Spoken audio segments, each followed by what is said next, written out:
Assalamu alaikum students. Today this is our new audio lecture. In this audio lecture we will discuss the India and Cold War or discuss India's response to Cold War. It is a very important question. Usually and basically this question is asked by the Board of School Education every year. So dear students, आप कैसे लिखेंगे ये question जो है, इसमें आपको लिखना है, आपको जब इंडिया एंड कोल्ड वार के रिलेटेड लिखेंगे या discuss India's response to cold. Dear students, during the time of cold war India ने पॉलिसी ऑफ नॉन अलाइनमेंट को वजूद में लाया. During Cold War period, India's foreign policy was based on the principle of non-alignment movement. Non-alignment movement जो है, it was started by P.T. Nehru. It was started by P.T. Nehru in the year of 1961. Dear students, India's approach towards the Cold War, is to India का जो approach है cold war के related, इसमें आपको दो से ज़्यादा नहीं. First, number one, first particular care in staying away from the two power blocks और अलायंसेस.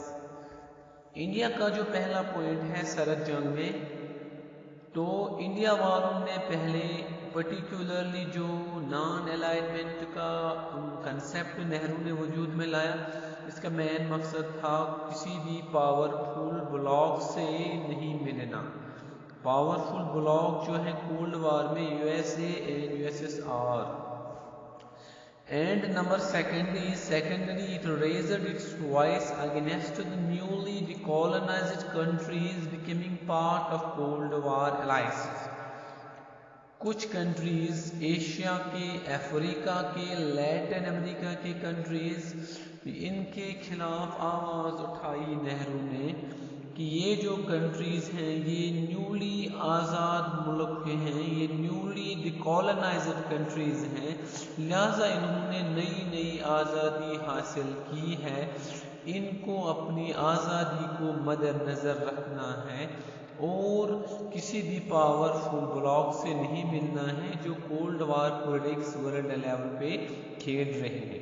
थर्ड पॉइंट जो है हमारा, तो इसके related it also reduced the third world war between the two power blocks. जैसे कि आप सभी को पता है कि after the end of second world war के बाद कोल्ड वार का पीरियड स्टार्ट हुआ 1945 टू 1991 एंड इंडिया ने थर्ड वर्ल्ड को रोकने की कोशिश की और इंडिया इसमें कामयाब हो गया. इंडिया वालों ने एक मीडिएटर्स का रोल एक्ट यहाँ पे किया. और इसके बाद हम देखते हैं during the time of cold war Korean crisis, north Korea and south Korea में प्रॉब्लम हुई 1950 से लेके 1953 तक.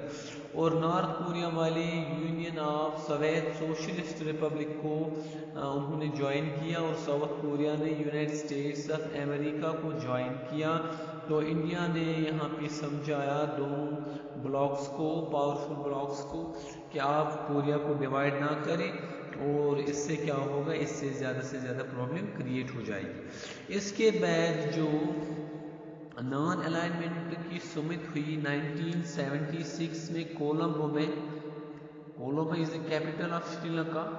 यहाँ पे जो समिट हुई नॉन अलाइनमेंट कंट्रीज़ की, इन्होंने बोला हमें फॉरेन रूल से आज़ादी मिलनी चाहिए बिकॉज फॉरेन रूल जो है बहुत सारी कंट्रीज़ पे रहा है, क्योंकि इंडिया को इस बात का इल्म हुआ था कि फॉरेन रूल से बहुत सी प्रॉब्लम्स हो जाती है. और इसके बाद आगे चलकर हम देखते हैं इंडिया ने एक ट्रीटी की थी कोल्ड वार में यूएसएसआर के साथ in the year of 1971. This treaty is basically known as the Treaty of Friendship, Peace and Cooperation. It was signed by India in the year of 1971.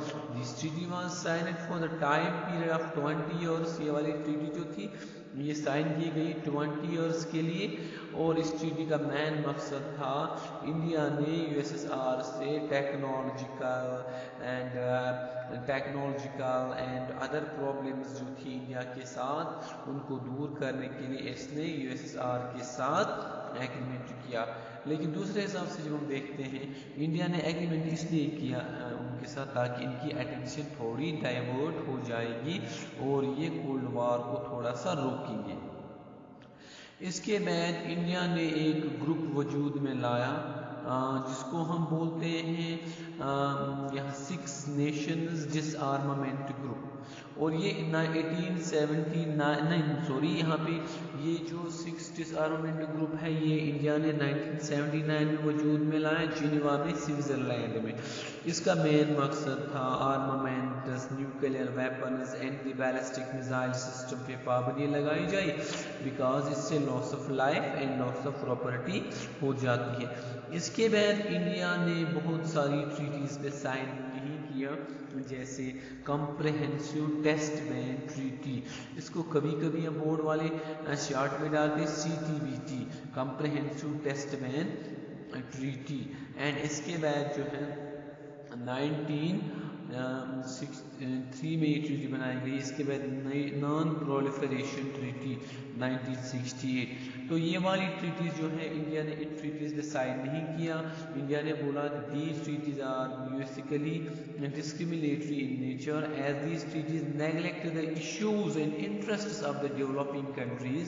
And इसके बाद जब हम आगे चलते हैं इंडिया का क्या रोल रहा कोल्ड वार में, India also raised her voice against the racism in South Africa. Students you all are aware of the fact that South Africa में एक बहुत बड़ी प्रॉब्लम थी। नेल्सन मंडेला जो है फर्स्ट ब्लैक प्रेसिडेंट बना साउथ अफ्रीका का, क्योंकि वहाँ पे एक प्रॉब्लम थी अपार्थाइड, वहाँ पे लोगों को कलर की बुनियाद पे डिवाइड किया जाता था। सो इन दिस यहाँ पे कुछ और भी बातें मैं कहना चाहूँगा। यहाँ पे कुछ स्टूडेंट्स ने मुझे पूछा था difference between neutrality and non alignment movement.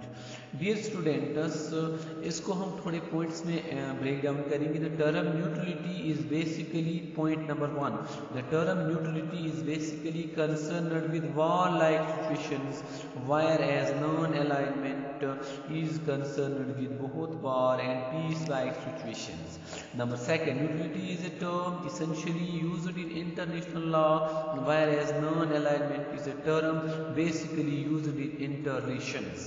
Number 3, neutrality is a concept close to isolationism, whereas non-alignment does not mean non-involvement. Number 4, dear students, neutrality is a negative concept in the sense that it helps us to avoid taking side in war, while non-alignment is a positive concept that it affirms and wants to make the independent foreign policy. Dear students, मेरे इस audio जो है audio clip को audio जो मैं video YouTube पे डालना चाहता हूँ, इसको आप शेयर कीजिए, लाइक कीजिए, और आगे इंशाल्लाह और भी वीडियोस मैं आपके लिए बनाऊँगा। I hope you will enjoy these videos because due to coronavirus we all are in lockdown, so I think these videos will play a very great role in making and shaping your personality. Allah Hafiz.